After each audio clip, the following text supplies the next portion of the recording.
Welcome to the Learning Pines YouTube. We hope this video helps.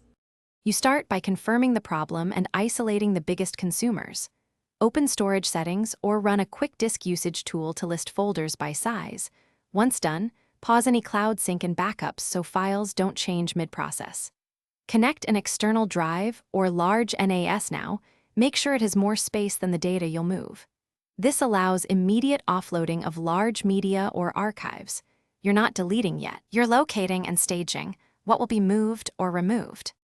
Next, move large user folders and archives to the connected drive and verify they open from their new location.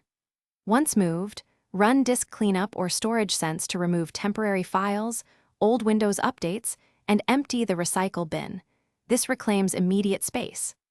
Uninstall applications you no longer need and use system tools to clean component store, WinSXS, or package caches. Make sure to reboot after major removals so transient files are released, and the reported free space reflects the. Finally, free persistent system space by shrinking system, restore storage or deleting older restore points, and consider moving the page file to another physical drive if available. Make careful note of memory requirements before changing it. Enable automated cleanup like Storage Sense to prevent the issue recurring, and verify free space after a restart.